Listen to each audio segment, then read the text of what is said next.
de Frente.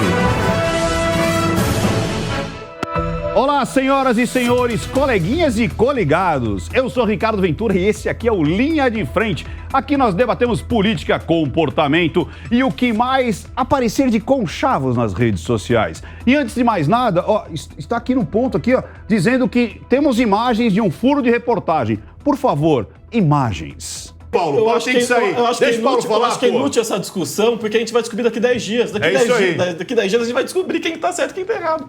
Vamos apostar um caixa de cerveja? Opa, aposto. Então, daqui, irmão. Pronto. E vamos tomar junto. Não. Vamos descobrir. O que acontece, pessoal? Eu fiz uma aposta com essa criatura aqui e perdi. Né? Então, agora que nós já vimos aqui eu perdendo, exatamente, senhoras e senhores, eu perdi uma aposta para essa criatura e está aqui. Acontece. Está pago. Está pago aqui, ó. Você tá brincando. 2 caixas de cerveja, tá aqui. Não pode mostrar a marca. É que petista vê cerveja e é a que eu tomo, viu, criatura? Está pago. É que você toma. É a cerveja do Lula? Não, e detalhe, eu falei uma caixa de cerveja aqui no Linha de Frente. Aí depois, no Instagram, eu dobrei a aposta. Quem mandou? E me ferrei. Quem mandou? Perdi a aposta. Dele. E aí agora vamos deixar aqui do ladinho para você levar. E é de verdade. Promessa feita, promessa cumprida. Com meus companheiros eu socializo. Aí você não socializa. E eu já vou começar aqui com o Léo, porque eu perdi a aposta justamente por conta que eu disse que o Bolsonaro teria mais votos do que o Lula no primeiro turno. Então a pergunta que eu faço para você é o seguinte, Léo. Os institutos mostravam o Lula na frente do Bolsonaro, chegando em alguns casos com mais de 15 pontos de diferença. Eles erraram? Foi fake news? Ou estamos vendo uma arrancada fenomenal do Bolsonaro? Não, houve um erro abissal por parte dos institutos de pesquisa, né? Inclusive, em diversos estados, como no Mato Grosso do Sul, aquele candidato que estava em primeiro não foi para o segundo turno, ficou em terceiro lugar.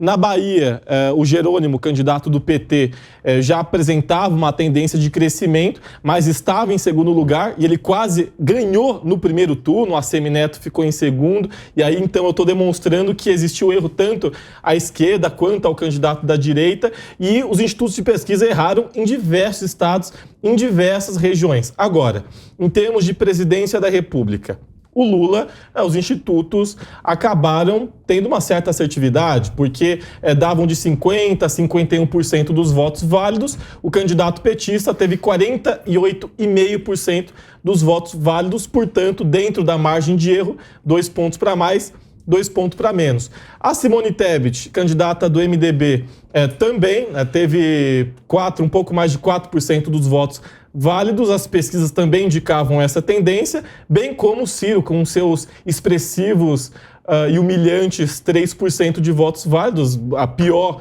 porcentagem que ele teve desde 98, quando foi a primeira disputa que ele teve à presidência da República.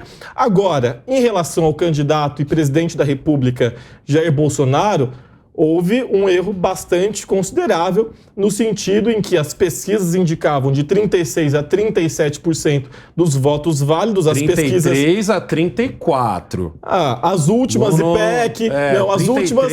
As últimas demonstravam uns 36%, 37%. Sei. E ele teve 43%, portanto, sim, fora da margem de erro. Fora da margem de erro. O que eu considero, Ricardinho, Negão, nossa audiência, que a eleição ficou evidentemente polarizada, extremamente polarizada. Os demais candidatos foram pulverizados, simplesmente não existiram. Desde a redemocratização em 85, as primeiras eleições diretas em 89, nós nunca tivemos eleições tão polarizadas. E diante desse cenário, as pessoas optaram por fazer o voto útil em Jair Bolsonaro. Aqueles que iam votar, só um instantinho, e em Luiz Inácio.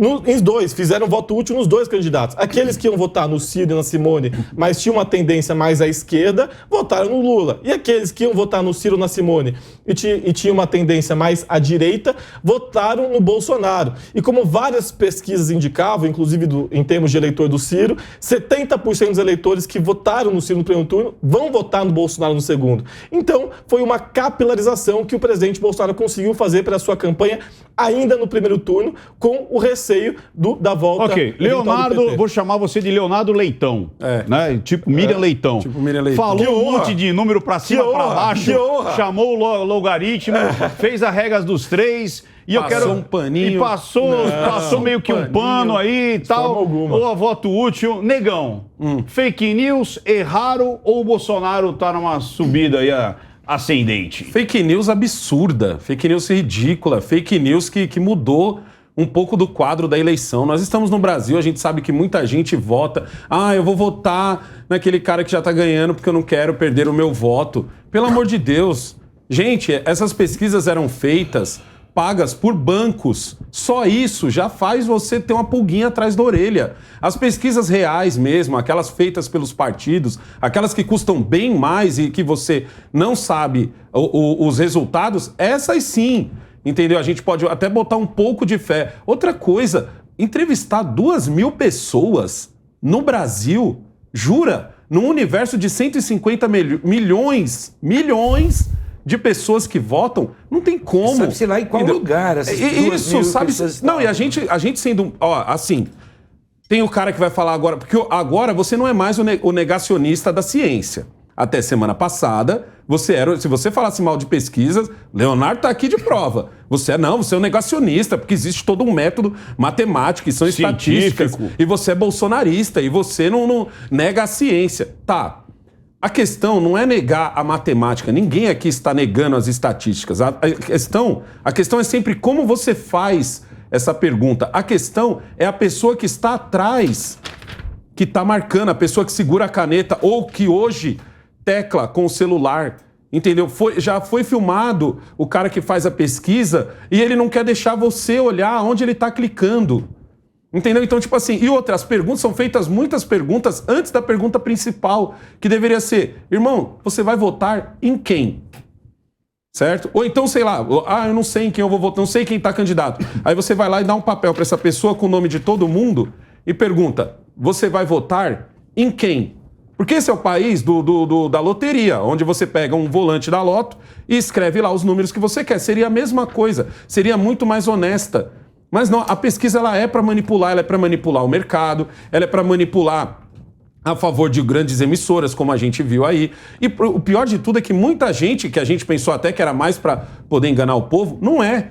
Porque quando a gente olha hoje os depoimentos dos próprios jornalistas de emissoras grandes aí, que eram totalmente contrárias ao presidente, você vê que até eles estavam acreditando naquilo. E depois eles vêm falar que você aí do outro lado de casa vive numa bolha. Mas a bolha deles estava botando a maior fé nessas pesquisas mentirosas. Edson, olha que interessante. Você sabe que tudo para precificar alguma coisa é através de pesquisa. Quando você vai lançar um produto, você faz uma pesquisa de mercado. A televisão é assim, né? Para você pedir ali o merchan, você fala, tá, quanto que tá dando de audiência? 1 ponto? 2? Cada ponto de audiência, você ganha mais por isso. Então, quando você mostra, olha, tal candidato está com tantos pontos na frente, a negociação com os apoiadores se torna muito mais relevante. Então, quanto de grana que vai entrar, quem vai entrar, por que vai entrar? Eu posso dividir depois o governo, porque eu estou com tantos pontos na frente. Mas, além disso, a pergunta que eu quero fazer para você, dia sim e dia sim, a velha imprensa bateu no Bolsonaro.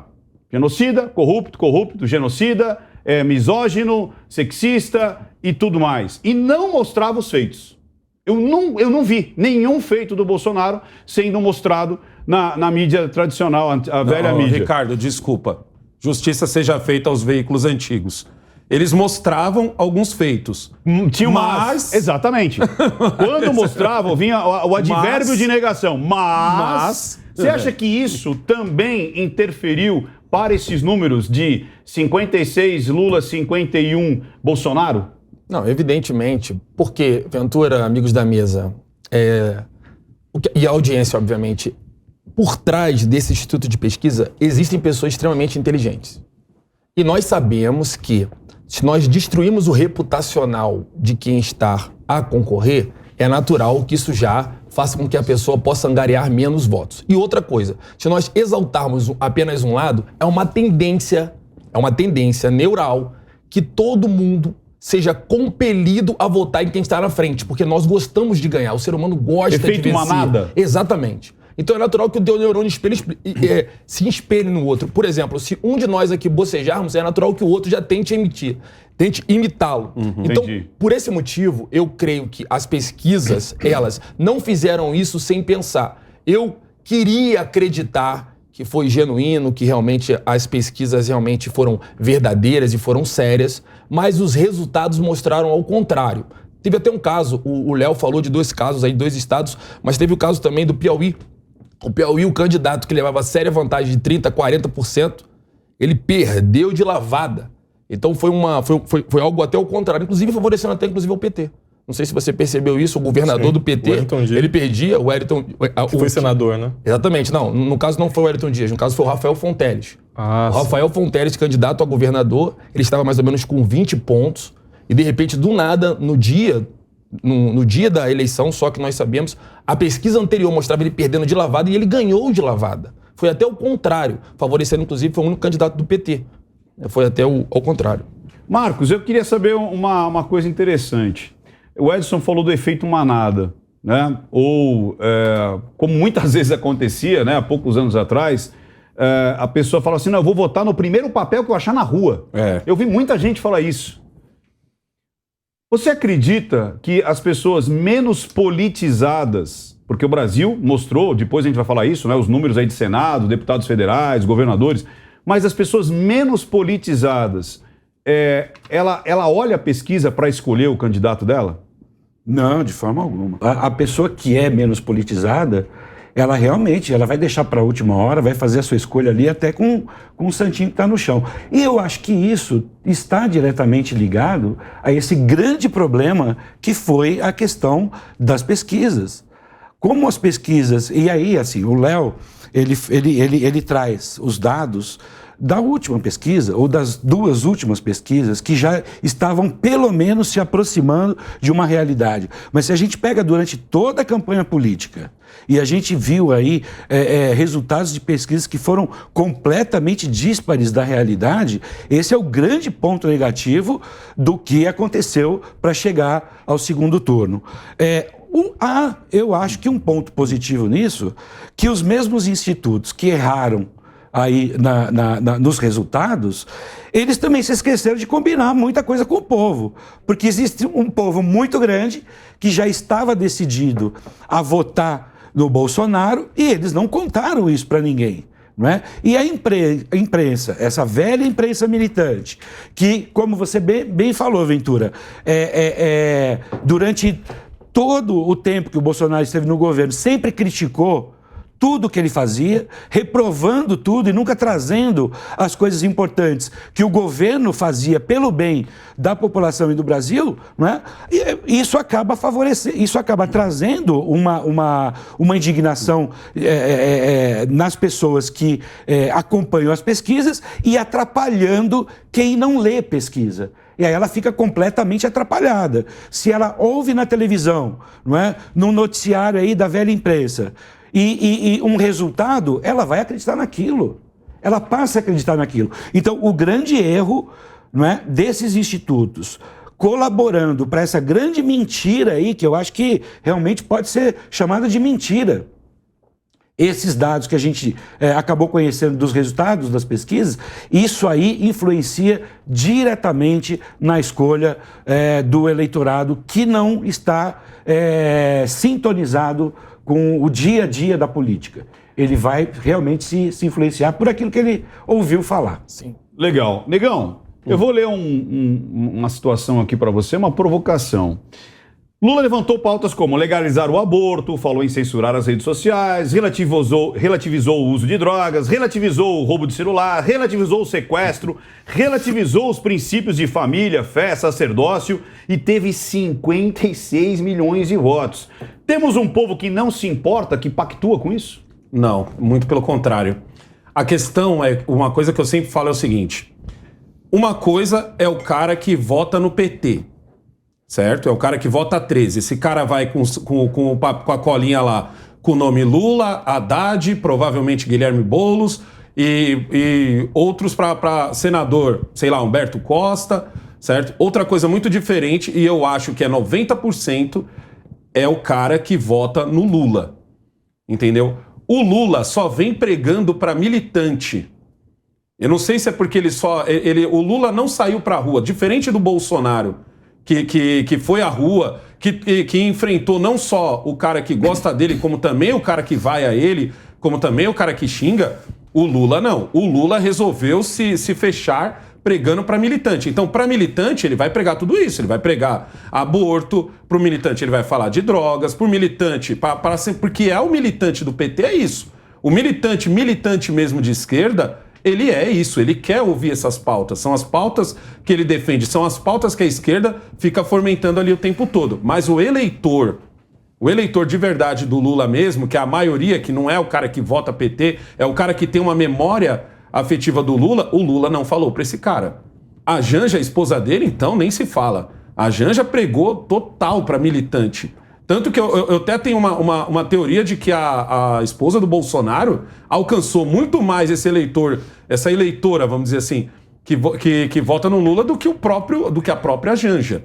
Então, quando o Lula defende esse tipo de coisa, não chega no povão. Não chega no povão, porque nem todo mundo tá grudado aqui no Twitter. Nem todo mundo tá grudado aqui na Jovem Pan. Boa parte das pessoas, infelizmente, ainda tá na televisão.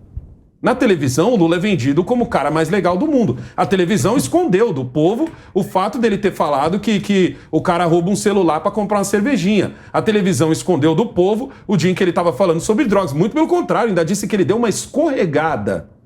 E Lula escorrega ao falar de temas que o bolsonarismo vai aproveitar. As pessoas só ficaram sabendo dessas coisas do Lula, certo? Por causa dos grupos de WhatsApp, por causa de canais como o meu no YouTube, porque eu falei sem remorso nenhum sobre isso. Agora, na grande imprensa, e a gente tem que fazer esse exercício, a gente tem que parar com esse negócio de que a Globo morreu, que é o que a gente ama falar, o pessoal de direita. Não, irmão. Esse povo tá vivo e muito bem vivo. E esse povo chega muito longe. Eu incluo no seu comentário, Alessandro, uma coisa. Não é só que a mídia vendeu o Lula dessa forma agora. Vendeu agora por um interesse muito particular. Isso. Não é? Porque, antes de mais nada, a imprensa se mostrou contra o Bolsonaro. Então, qualquer coisa era melhor que o Bolsonaro. E foram obrigados a vender esse Lula. Porque quando, nos governos do PT, as atrocidades, todos os crimes, toda a roubalheira, todos os escândalos foram surgindo, a própria Rede Globo mostrava e falava que o Lula estava por trás de toda aquela roubalheira. Exatamente. Não é? Então, agora era necessário mudar o discurso para vender um outro peixe. Não, peraí, que é o seguinte, tentou um monte, né? Calma aí, porque assim, tem alguma coisa errada no mundo de Nárnia, tem alguma coisa errada que não está certa, como já dizia o filósofo grego. Tem alguma coisa errada que não está certa. Eu vi aqui um sorrisinho de sarcasmo do nosso amigo Leonardo. Mas isso é o normal. Não, porque é o seguinte, E eu sério que você percebeu isso? Não, peraí. Um sorrisinho de sarcasmo. Tem coisa que eu não me sigo. Um sorrisinho de sarcasmo e tipo assim, sabe aquela, quando o cara vai no estádio, depois assim, eu já sabia? Porque assim, cara, 56 milhões de votos.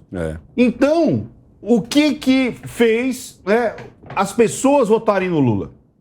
O que fez essas 56 milhões de pessoas acreditarem no senhor Luiz Inácio Lula da Silva? Não, é impressionante. Inclusive, aqui na cidade de São Paulo, né? O Lula ganhou na cidade, no município de São Paulo, quase no primeiro turno, com 47% dos votos válidos. Inclusive, ganhou na cidade de Tiradentes, em toda a Zona Leste, ganhou em toda a Zona Sul, ganhou em vários bairros da Zona Norte, né? E no centro, né? Também ele ganhou lá em duas regiões, zonas eleitorais do centro.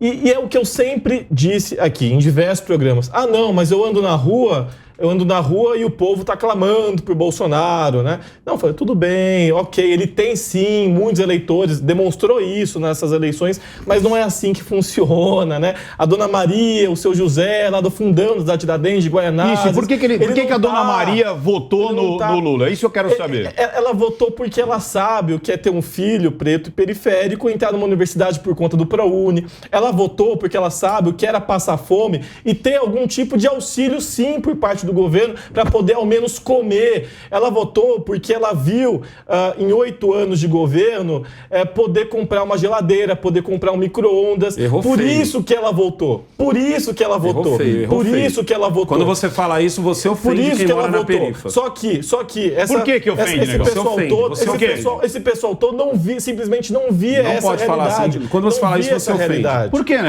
Quando ele usa o exemplo do ProUni, ele não está errado. Quando ele usa o exemplo da diminuição de impostos e ajudar na linha branca, ele também não está errado. Mas quando ele usa o exemplo do ela passava fome e o Lula ajudou, você ofende, não é pouca gente. Então, peraí. Então você ofende. Isso é uma observação. Então é a memória afetiva. Por isso que eu falo que 90% dos eleitores do Lula não são petistas. O petista é outra pegada.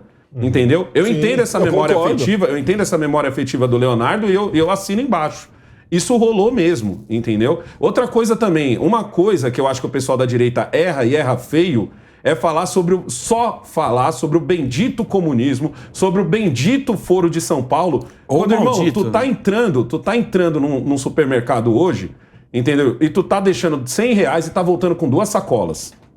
Certo? E isso pra quem tá tirando 2 contos por mês aí, isso pesa e muito. Essa era uma das... Eu entendo que, tipo assim, mas a culpa é do Bolsonaro? Não, filhão. A culpa é do nosso tempo de pandemia, a culpa é da guerra que está acontecendo na Ucrânia, que balançou o mundo. A pandemia não foi brasileira, ela foi mundial, entendeu? Então, tudo isso, o governo vacilou, e vacilou feio em não ter pesado mais nessa comunicação. Nós, da direita, também vacilamos. A gente falou demais do comunismo, que é muito importante falar. A gente falou demais do Foro de São Paulo, que também é muito importante falar, mas a gente deixou um pouco isso de lado. O leite até outro dia estava custando R$7,5. Eu sei porque eu compro, certo? E um leite custando R$7,5 é muito caro. Agora ele custando 5 conto, ele está mais barato? Tá, mas ele ainda está muito caro. Pode mostrar, olha que legal, o leite na minha cidade está R$5. Então, legal, mas vamos lá. O que eu quero passar pro Edson aqui é o seguinte: você está justificando a vitória do Lula no primeiro turno, a vitória de votos. Sim. Porque, cara, tem a memória afetiva, teve o crédito fácil ali nos tem o discurso dele que sai na televisão. Exato. Mas eu quero perguntar pro Edson o seguinte: o discurso dele resolve isso. 56 ele não fala de milhões de pessoas, a gente não pode falar que são 56 milhões de famintos. Exato. Ou 56 milhões de pessoas estão passando fome. Por isso ofende. Então, e é isso que eu quero perguntar para o Edson. Será que esse discurso antagônico, né? Socialismo, não sei o quê, vai acabar com a Venezuela. E o outro, porque a pessoa podia comprar uma geladeira, podia comprar uma picanha e cerveja. São momentos extremamente antagônicos. O que pesa de verdade para esses 56 milhões? Você acha que é óbvio que ter essa memória afetiva, nós estamos falando de 10 anos atrás, mas o peso de final de governo Dilma, o pior exercício fiscal, inflação nas alturas, desemprego batendo nas alturas, petrolão, mensalão, dinheiro escorrendo a rodo, Petrobras quebrando. De novo, o que eu sinto mais? É a memória afetiva ou eu não percebo que essas mazelas, que esse dinheiro não sai do governo, sai do meu bolso, porque justamente não vai ter uma escola melhor, um hospital melhor, uma educação melhor, uma segurança melhor. Como é que você explica isso? Nessa visão educacional, nessa visão até de percepção de mundo, de vida, eu olho mais para o meu umbigo ou eu olho de uma maneira global? Ventura, obrigado pela pergunta, mas eu concordo em parte com o Negrão e com o Léo, mas o que eu penso que a questão dos 56 milhões foi uma questão de estratégia. Na eleição anterior, o Bolsonaro ficou focado em se eleger. Foco dele central era a eleição. Ele não estava preocupado em governabilidade, em ajudar governador, em ajudar senador, em ajudar deputado federal, deputado estadual. O foco dele era: eu vou me eleger, eu quero essa oportunidade, eu vou aproveitar, eu vou surfar nessa onda e vou conseguir. E ele logrou êxito. Foi bem no primeiro turno, foi bem no segundo turno. Nessa eleição, ele falou assim: olha, eu fiquei 4 anos sem governabilidade. Eu não consegui fazer nada dos meus planos. Muitas das coisas das quais eu me sentia compelido a fazer de mudança, eu fui tolhido em vários momentos por não ter governabilidade. O que ele pensou? Ora, eu tenho que mudar minha estratégia. Eu vou tirar um pouco do meu foco. Meu foco não vai ser a minha reeleição e vou distribuir isso porque eu quero me reeleger sim, mas eu quero ter governabilidade. E aí eu acho que nesse ponto houve um erro crasso, né, de Licínio Crasso, acho que foi um erro da campanha do pessoal que apoia o Bolsonaro de simplesmente acreditar que refletia nas ruas toda a participação daquela amostragem à população brasileira. Então nós tivemos lá realmente um número maciço de pessoas na rua e essas pessoas realmente foram lá e votaram. Ok. E, por outro lado, o pessoal do Lula, eu acho que por sua vez ele atribuiu assim, olha, eu não preciso de governabilidade, eu tenho que focar especificamente em reeleger o Lula. Eu já tenho, o pessoal meu aqui, as pesquisas mostram que nos estados, que os deputados, meus senadores vão se reeleger, as pesquisas mostram isso, então eu vou focar, o meu discurso central é o Lula. Inclusive os governadores que perderam, os senadores que perderam nos estados, eles angariavam voto para o Lula, o foco era reeleger o Lula. Exato. Por isso, você pode perceber que essa transferência de voto houve, mas eu não tenho essa sensibilidade, porque para mim é claro, a pessoa que vota no PT vai continuar votando no PT, a pessoa que vota na direita conservadora vai continuar votando, mas minha preocupação são os 32,7 milhões que não foram às urnas. Perfeito. A minha preocupação são aqueles 10 milhões que votaram ou no Ciro, ou na Tabet, ou, inclusive, eles votaram em branco ou em nulo. Quem essas pessoas vão votar? Qual o discurso será feito? Qual a estratégia para angariar voto dessas pessoas? Eu acho que a estratégia de ambos os partidos, tanto do conservador quanto da esquerda, tem que pensar nesse eleitor. Porque o eleitor que votou no Bolsonaro, ele vai voltar às urnas e vai votar no Bolsonaro. Sem pensar. O eleitor que votou no Lula, ele vai votar no Lula, ele não vai mudar, esquece isso. Não vai mudar. Mas esse eu já acho que vira. Eu já vejo que não o petista, por isso que eu falo. Isso. O petista não vira. Mas o eleitor que votou no Lula, porque ele falou assim, mano, tá embaçado ir no mercado. Gente, tá difícil pagar uma luz. Perfeito. Gente, tá difícil isso, aquilo. Mas esse cara dá pra virar. Perfeito. Agora eu quero puxar pro Marcos aqui o seguinte, porque no dia seguinte, até no próprio dia, os jornalistas, né, que deveriam ser só jornalistas, mas eles tão militantes são, que eles estavam decepcionados. Eles estão assim, meu Deus, não escondia. Meu Deus, o que aconteceu? Existem 51 milhões de bolsonaristas? O Brasil gosta do Bolsonaro? Eu achei que ele ia ter 25, 30. Então, essa até história... Até eles se iludiram com as pesquisas. Não, essa história agora, que somos robôs, né, que estão Gabinete do ódio. Gabinete do ódio. Isso caiu por terra, porque são 51 milhões de pessoas. Se você pegar empate técnico, os dois estão empatados. É 2 para cima, 2 para baixo. O empate técnico. O Brasil está dividido. Se falar de robô, vai ter que falar mal da urna. Vai ter que falar mal da urna. Exatamente, caiu por terra. Não existe mais gabinete do ódio, não existe mais robozinho, aplicativo, porque são 51 milhões de pessoas. Agora, tem um problema seríssimo. Os dois estão empatados, mas o Congresso não.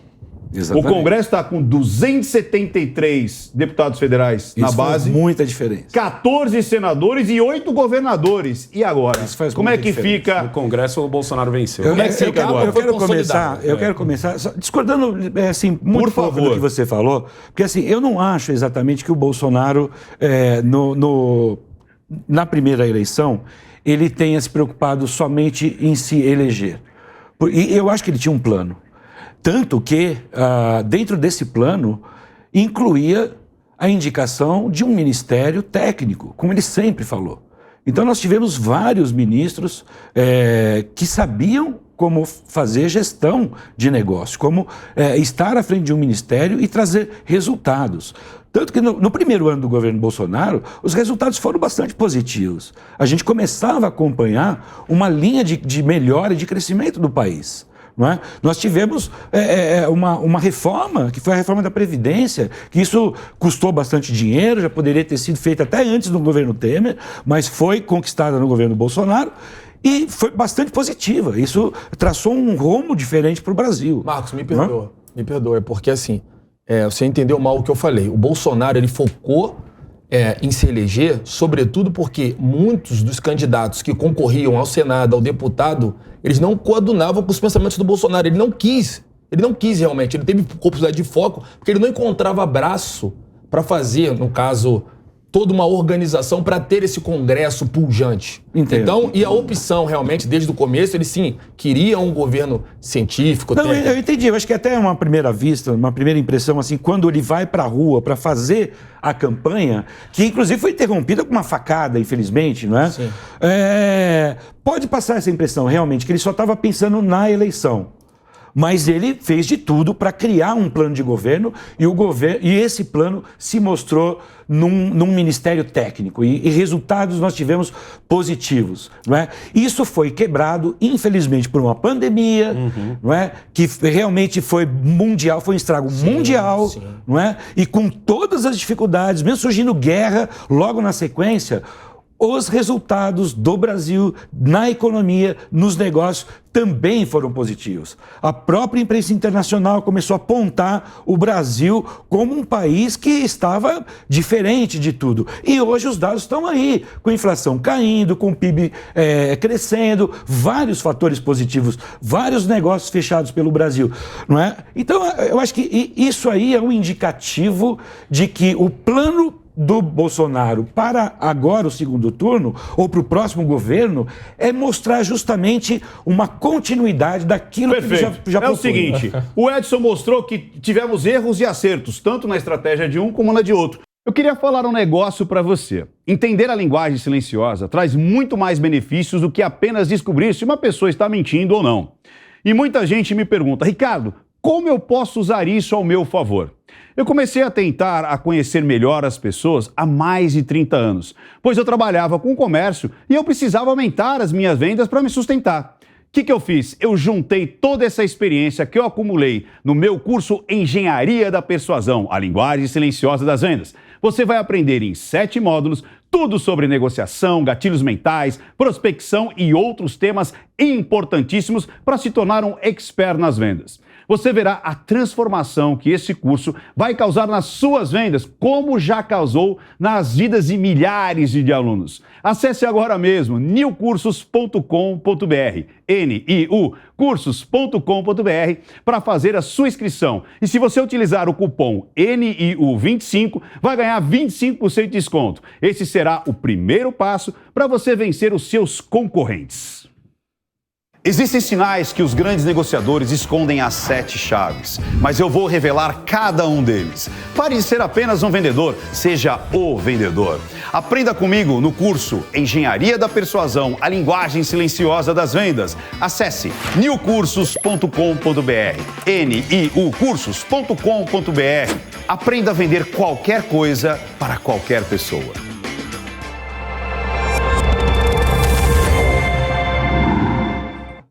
Os meninos estão falando que eu estava muito bonito. Estava mesmo, essa que é a verdade.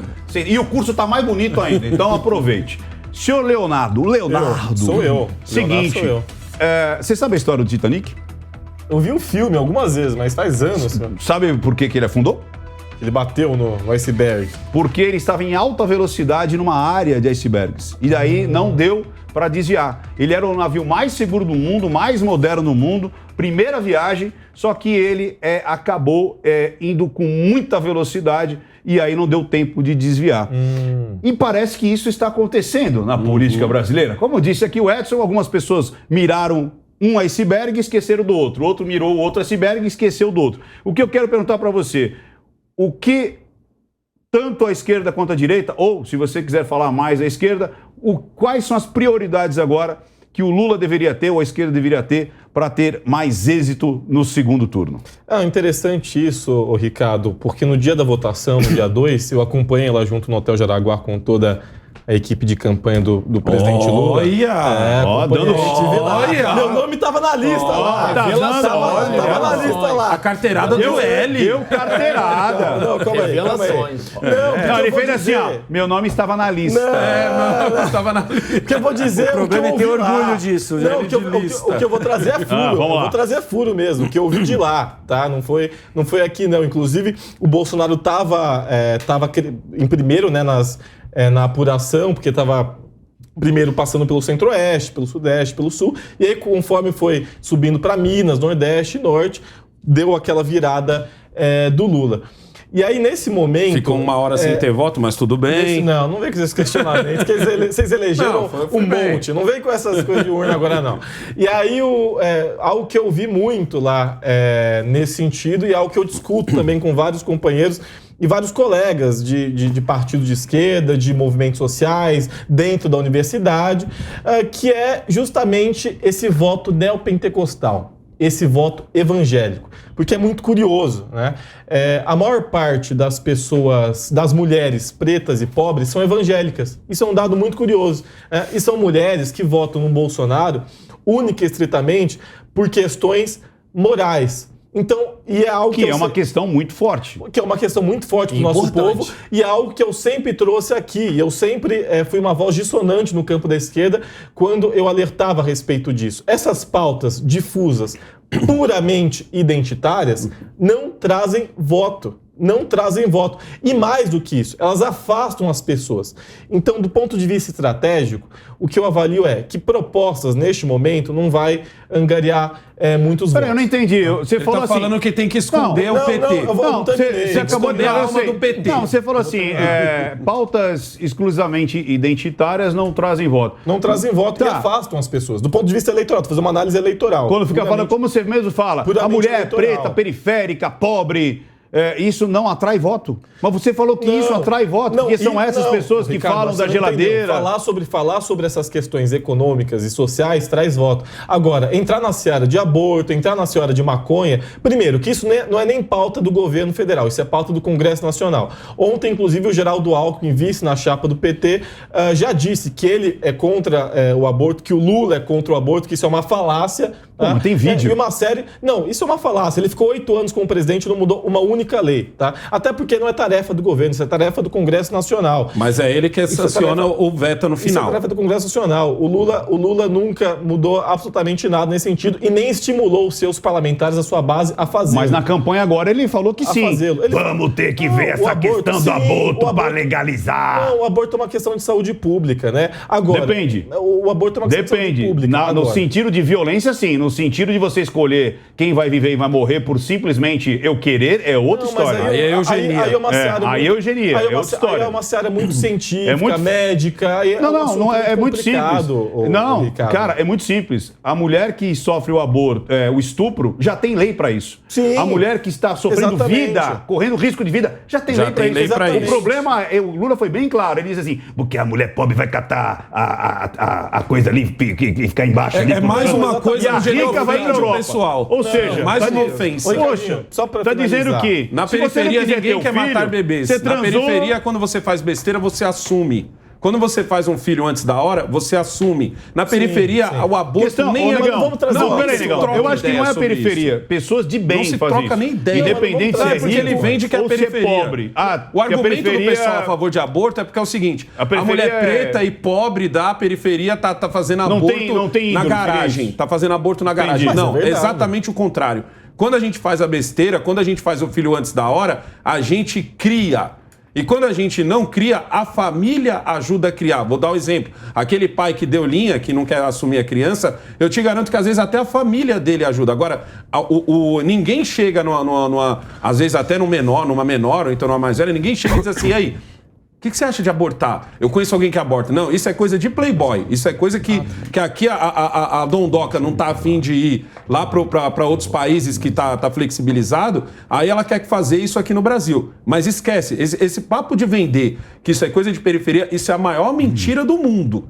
Entendeu? Isso é uma coisa que ofende da mesma forma, naquela hora que eu falei que o Leonardo fala assim, mas a mulher que não tinha o que comer e agora tem. O que o Lula só fala para militante. Ele nunca fala isso quando ele tá perto, quando ele tá justamente falando na televisão, no povo, ele faz outro discurso. Repara como ele tem dois discursos. Ele tem um discurso para militância e um para quando ele está falando com o povo. Mas, Negão, eu acredito que nesse momento, sinceramente, essas pautas, agora um conselho, tá, para a equipe de campanha do presidente Lula. Eu acredito que essas pautas meramente, estritamente identitárias, devem ser deixadas de lado.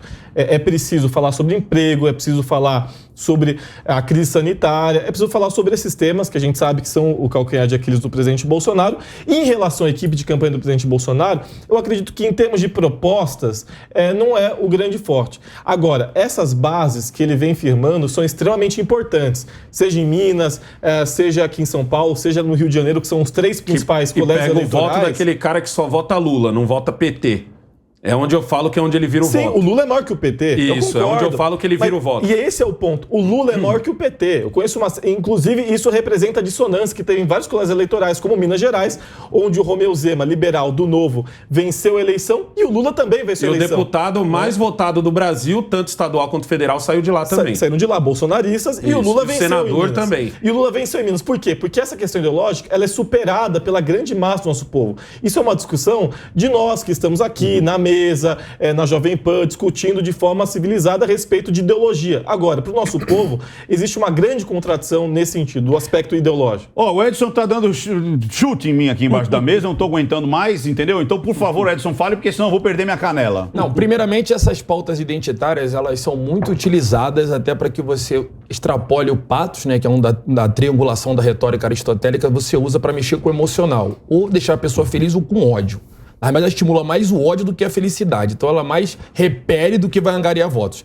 E a esquerda, ela utiliza muito desse expediente. Então, nesse aspecto, eu concordo com o Léo. Pode ser uma estratégia você apresentar projeto. Agora, o que faltou é a parte do logos. Para a triangulação da retórica ficar completa, tem o ethos, que é o reputacional, o pathos, que é a parte do emocional, e o logos. O logos é justamente a razoabilidade, os números, o projeto, o que você vai fazer. Eu senti falta, por exemplo, eu como educador, o que vai fazer para o educador? Por exemplo, não tem plano de governo você estava falando ainda, de periferia, e é muito comum falar, lá na periferia as pessoas nunca foram lá. Eu sou de periferia, o Negrão é. Eu sou fruto da bondade humana e do poder da transformação da educação.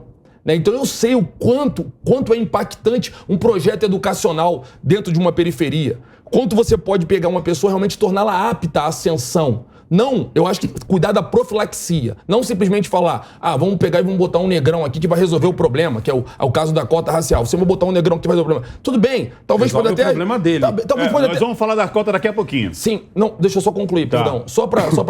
Mas depois eu posso pegar o gancho dele? A cota nós vamos falar daqui a pouquinho. Eu quero primeiro falar dos planos, depois a gente vai dar mais ênfase nas cotas. Vamos lá. E assim, com relação aos projetos educacionais, por exemplo, o que eu queria dos projetos educacionais, por exemplo? Qual o projeto, qual o plano político-pedagógico para nos próximos 10 anos? Aonde está o pedagogo? Nós vamos investir na educação?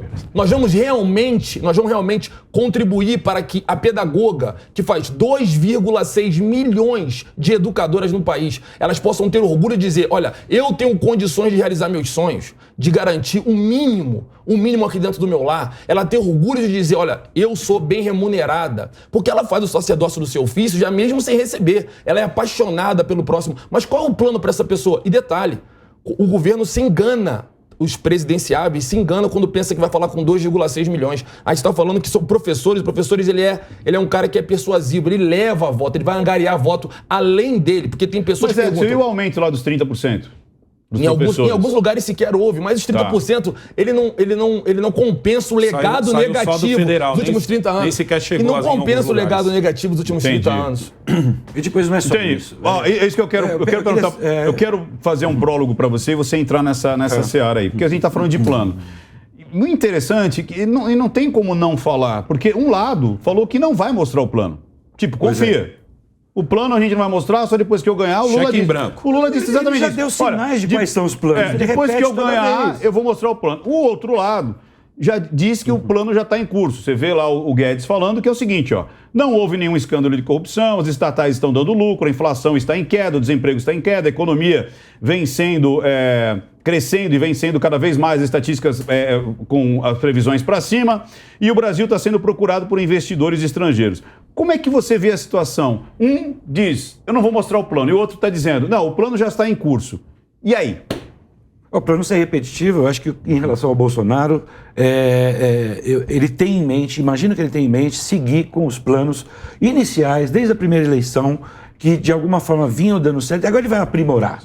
Vai aprimorar colocando um novo ministério, trazendo uma agente técnica. Isso aí eu acho que ele vai fazer. Não é? Eu queria só pegar rapidamente o gancho do Edson, porque essa questão da educação, a mim me interessa bastante. A minha mulher é da educação, a gente estava conversando antes do programa.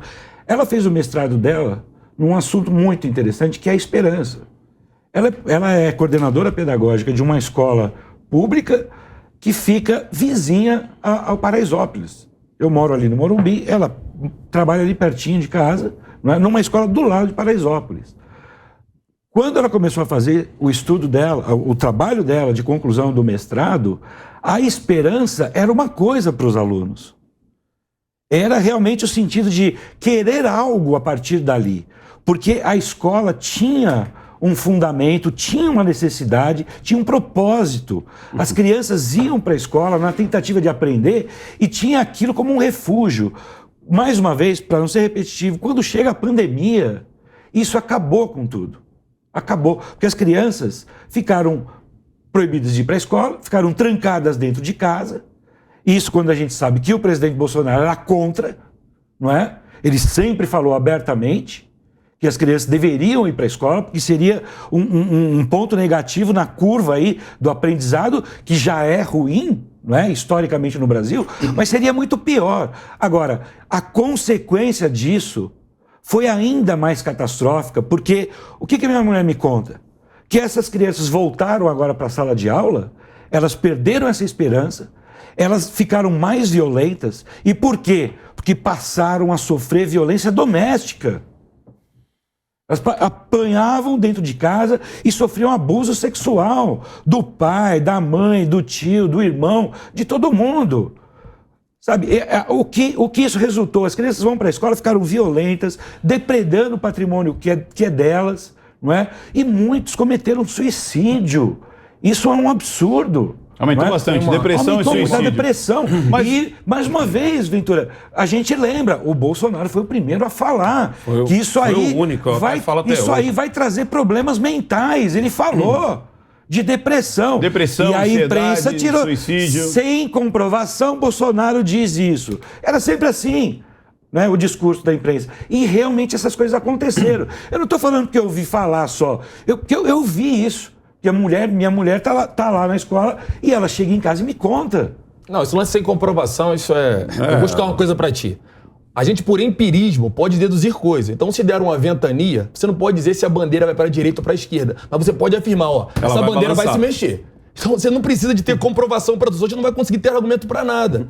Não dá para ter solidez e alicerçar cada coisa que você fala. Ventura, você me permite só mais uma colocação aqui, porque eu estava com o raciocínio aqui, antes também, dentro do assunto aqui, tá? Eu acho que uma coisa importante, e que eu acho que deve ser um plano, inclusive, de discurso, é que a direita precisa mostrar, de forma muito clara, que pautas sociais não é uma prerrogativa da esquerda. Não é? A direita também se preocupa com isso. Acontece que a esquerda há muito tempo, de forma muito inteligente... O pessoal de esquerda, exatamente. Né? De forma muito inteligente, eles começaram a falar. Eles colocaram isso na cabeça das pessoas, as pessoas acreditam. Isso. Qualquer coisinha que você faz já está valendo. Eu preciso dar um depoimento qualquer coisinha que você faz. É bem rapidinho. Então vamos lá, deixa eu jogar uma pauta aqui. Cotas. Posso começar? É legal, não é legal? Eu queria começar por aqui, tá bom, você acabou de falar. Legal ter lugar de... E aí? Lugar de fala. Tô brincando. A política de cotas... A política de cotas, quando ela foi criada, não foi uma coisa errada. Fazia total sentido. Menos, é lógico, o sentido que eles gostam de usar, que é o da dívida histórica. Eu sempre falo que não existe. A dívida histórica existe. Não do jeito que eles te vendem. Certo? A dívida histórica existe e sabe quem te deve? O Bolsonaro te deve, a Gleisi Hoffmann te deve, Luiz Felipe de Orleans e Bragança, que é deputado, te deve, o Dória te deve, todos os políticos te devem. A cada 2 anos eles renovam essa dívida histórica com você. Eles te devem. Então, no momento em que é criada a política de cotas e tal, nossa, nós vamos ajudar aqui para poder colocar mais pessoas na faculdade. Não eram só negras, eram também negras, pardas e também alguns da periferia. Eram menos, mas eram, tá ligado? Muita gente da periferia foi, que tinha, não era associal, mas tinha um artifício que também colocava. O grande problema é o seguinte, beleza, resolvemos o problema de quanto? Sei lá, 1.000, 2.000, 3.000, 10.000, 1 milhão. Resolvemos o problema de 1 milhão de negros. Certo? Certo, quando a gente criou. Quantos a gente ferrou? Porque assim, a educação... Eu estudei no Colégio República do Paraguai, lá na Vila Prudente. Excelente colégio, de estado. Do lado da gente tinha o Anchieta. Do outro lado tinha o João 23. E muito filho de playboy estudava no República, porque era um excelente colégio. Como estão as escolas hoje? Seja sincero, você aí que mora na periferia. Você já parou um dia para sentar do lado do seu filho e perguntar assim, o que você aprendeu hoje? Hoje eu tenho que pagar uma escola particular pro meu filho, tá ligado? Que não é um ensino de excelência, é uma escola barata, só para ele ter aula. Deixa eu só traduzir. Você está dizendo que focaram para você fazer lá o FIES. Não é focaram, cotas, foi de propósito. E deixaram a base largada. Foi, não é. É isso que você tá dizendo. Não foi uma coisa, focaram da impressão assim, prestamos mais atenção aqui e vacilamos aqui. Não. Na minha opinião, foi de propósito. O moleque que estava lá com 5, 6 anos, quase entrando no primeiro ano, quando foi criada a política de cotas, hoje ele já está com 20 e tanto. Você entendeu? Hoje ele já está com 20 e tanto. Ele teve uma boa educação? Não. Legal, precisa ouvir o Edson horrível. também, que a gente está quase terminando o bloco. E aí, Edson? Não, Negrão, tem uma coisa interessante, que eu acho que a intenção do sistema de cota, eu acho que ela é genuína, ela tem uma boa intenção, realmente trazer mais igualdade. Sentido. Faz ela sentido, tem uma boa sim, desculpa. tem uma boa intenção. Sobretudo que quando você olha o bom exemplo que deveria ter acontecido nos Estados Unidos, desde a época da luta da segregação, lá de Martin Luther King, existe até uma escola que é emblemática, ela no Alabama e outra em Cleveland, que você tinha lá uma escola que só estudava branco. Só os brancos estudavam nessas escolas e nós lutamos, nós negros, para que o negro pudesse estudar lá. Após ter introduzido isso, os brancos saíram e fundaram outra escola. Então existe hoje, por exemplo, eu morando na América, existe escola hoje em Cleveland que só estuda branco. Então, simplesmente você colocar um negro lá, você não está levando ele à ascensão. Você às vezes está, de forma às vezes abrupta, não trabalhando a cabeça desse adolescente, empurrando ele num ambiente de ódio. Tá vendo? Agora, o meu ponto é, como educador, você tem que trabalhar no alicerce, dar condições para todos nós chegarmos aqui. Quantos amigos meus tiveram essa oportunidade? Eles fizeram o contrário. Para mim é de propósito. Não, meu ponto é a profilaxia. Não foi vacilo. Então, meu ponto é, Negrão, a profilaxia. Cuidar do problema anteriormente. Cuidar do problema para que ele não aconteça, para que ele não se repita. Para a gente acabar com essa dívida histórica, aí, Léo, eu sei que você pensa dessa forma, eu tenho certeza disso. Para cuidar dessa dívida histórica, a gente tem que cuidar e dar oportunidade, great opportunity, para todo mundo, independente de ser negro, branco, em periferia, inclusive, algumas periferias até, em alguns blocos, nem negros têm. A gente tem periferias, enxames de negros, mas tem periferias do Nordeste que você tem dificuldade de encontrar negros. Tem muitos mestiços. Você tem que dar oportunidade para essas pessoas, ditas ou não negras, que se sintam ou não negras, para que elas possam ascender com bons materiais, homogeneidade, não que ela tenha que ter dinheiro para estudar na instituição privada. Mas esses que foram apoiados pela cota, o certo era eles voltarem e serem melhores professores do que o que eles tiveram. Certo. Mas eles quebraram de propósito a educação de base. Sabe por quê, nego? Para que você tivesse uma massa de ignorantes comandada por uma massa de felizes militantes. Vamos lá, o Marcos, isso que a gente tem. O Marcos trabalhou. Você foi da Fundação Palmares, é isso, Marcos? Diretor de fomento da Fundação Palmares. Diretor da Fundação Palmares. Olha só, a convite, por indicação do presidente Bolsonaro e logo em seguida do Sérgio Camargo, que foi presidente da Fundação Palmares e saiu para ser candidato a deputado federal, acabou não sendo eleito. Mas estou há 2 anos em Brasília, como diretor da Fundação Palmares, que é um órgão do governo que cuida justamente da questão negra. Tá? Quando eu cheguei há 2 anos na Palmares, eu descobri o seguinte, que a Palmares tinha, dentro da esplanada, o menor orçamento, tá? De 20 milhões por ano, e a gente precisava se virar nos 30 com aquilo. Com esse dinheiro, a gente fazia um evento por ano, Alessandro, que era no Dia da Consciência Negra. Eram contratados todos os artistas negros famosos, de extrema qualidade, Martinalha, Martim da Vila, Marrom e tal, para fazer shows nas comunidades quilombolas, a um preço, tá, que ia para o bolso de cada um desses artistas, de 400, 500 mil reais. Eita! Tá? Eu cheguei lá e falei assim, acabou essa farra. Porque não é o músico, não é esse artista que precisa de dinheiro, é o negro que faz parte da comunidade quilombola. Então eu comecei a escrever editais, publicar editais em várias modalidades artísticas, música, literatura, artes plásticas, várias artes, tá? Premiando as pessoas das comunidades quilombolas. Então eles se inscreviam, mandavam seus trabalhos e ganhavam 10, 15, 20 mil reais. Aí eles voltavam, aí eles iam para casa felizes. Porque o que adiantava a pessoa sair da casa dela, da comunidade, ir lá bater palma pro Martinho da Vila durante 2 horas. Passar de ser espectador para ser o protagonista da cultura. Ele batia a palma e voltava para casa sem dinheiro. Eu mudei essa história na Palmares. Não é? Então, isso mostra o seguinte, a esquerda, que sempre dominou a Fundação Palmares, nunca, jamais se preocupou com o negro. Marcos, jamais. Vamos só para ser justo. É importante que a gente valorize a universidade, é importante que a gente valorize a inserção do negro, sim, nas grandes profissões, sim, é importante que a gente valorize o aspecto científico, é importante que a gente valorize, sim, os projetos, as pesquisas, mas só não em detrimento de destruir a educação base. É só isso. Certo. Eu acho que meu ponto é isso. Meu ponto é que a gente tinha que olhar, porque assim, agora que a gente resolve isso aqui é um remédio. Isso. Agora aqui é a causa. Exatamente. Aqui na base, você depois faz com que não precise mais desse remédio. Por isso que eu falei desde o começo.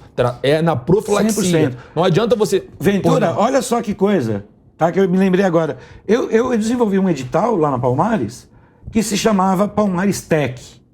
Eu queria que negros que tivessem interesse pela tecnologia participassem de um curso de formação em programação para criar... Mas como você dizia quem era e quem não era?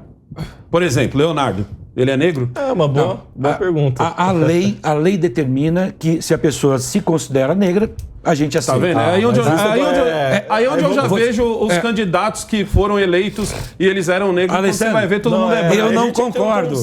Eu não concordo, mas é assim que funciona. Eu vou ser bem sério com você. A Palmares é o único órgão. Ela fechava o Ministério da Cultura também e deixava tudo na mão da educação. A Palmares é o único órgão deixava na mão da educação. Comunidades quilombolas. E são duas coisas que a pessoa precisa dizer. Uma é chegar e dizer, eu sou negro quilombola. Você tem que acreditar. Eu acho que a pessoa deveria chegar e dizer, eu sou brasileiro. Eu também acho. Se eu tiver que separar, se eu tiver que separar o que eu já acho errado, eu também acho. Eu já acho justo separar por classe, mano, por baixa ou alta. Por exemplo, eu sou a favor de quem tem que ter cota em universidade é playboy. Aqui um tem um do lado. Eu acho que para começar a cota tem que ser social. Esse aqui tem que ter cota, ó. Não ele racial. tem que entrar nos 15% de playboy. O resto você tá precisando de playboy? Não, você tem cara de playboy. Aqui do lado aqui, com essa gravata abre que eu não quero que tenha dúvidas de pra quê. O Léo precisa fazer um zoom. Abre que eu não quero que tenha dúvida. Eu sei que você tá brincando, mas eu já acho pejorativo. Eu não tenho um minuto pra você falar agora. Primeiro que eu sou da Zene, eu não sou do Jardim. Chamaram você de playboy por causa dessa gravata democrática, vai. Não, a esquerda caviar agora. Ordem de cima. Um minuto. Mas em relação, vou ser bem breve e vou concluir. Esquerda Morumbi. Em relação, porque eu sou da ZN. Eu moro no Morumbi. Sou da ZN. Então. Sou da ZN. Mas vamos lá. Em relação à questão negra, à questão racial, é algo muito simples. Desde 1888, o Brasil foi o último país das Américas a abolir a escravidão. Existe um abismo entre a escola pública e a escola privada muito grande. E existe uma coincidência muito grande entre ser pobre e ser preto. Se você for numa periferia, você vai ver qual é a cor das pessoas lá. Se você for nos jardins, nos restaurantes aqui dos jardins, que os nossos colegas da PAN jantam, você vai ver quais são as cores das pessoas de lá. Então é muito simples. A questão racial e a questão social... Então você concorda comigo que quem tem que ter cota é playboy e não o pessoal de periferia. Quem tem que disputar esses 10, 15% é playboy. Mas eles já estão garantindo a universidade. As vagas têm que ser nossas. Se tu já veio de escola pública, Sim. a sua vaga está garantida. Mas hoje não é isso. Hoje não é isso. Hoje nós estamos disputando a raspa do tacho. É isso que acontece hoje. Foi uma hoje conquista você que é de pouca, periferia, uma conquista pequena, exatamente. Não, uma conquista pequena, uma conquista ridícula. Como nós temos o segundo turno e temos muitas coisas para falar, vamos precisar de outros programas também. Estamos vivendo o segundo turno. Agora é um ou outro. Temos um tempo para respirar, pesquisar, avaliar e escolher, não o candidato porque ele é mais ou menos. Se você escolher o candidato, estaremos falando de simpatizar, ir com a cara, ou o que é pior, resumir em torcidas e apostas. Mas o que de fato devemos escolher são os atos, os compromissos e quem os apoia. De que lado você está? Qual lado, quais pessoas apoiam o seu candidato? Eles se parecem com você? Pensam como você? Agem como você? O que eles pensam sobre família, valores e educação para os seus filhos? Ele quer você livre ou amarrar a ele? Ele quer que você fale ou que você se cale? O que ele pensa sobre roubos e bandidos? Ele fez ou deixou de fazer? Ele diminuiu ou aumentou? Ele prometeu e cumpriu? Pense nisso. Um candidato é mais do que um apelido que lhe dão. Ele vai representar o futuro que você quer para a sua nação. Esse é o Linha de Frente. Muito obrigado e a gente vai ficando por aqui. Obrigado, pessoal. Linha de Frente. Linha de Frente. A opinião dos nossos comentaristas não reflete necessariamente a opinião do Grupo Jovem Pan de Comunicação. Realização Jovem Pan News.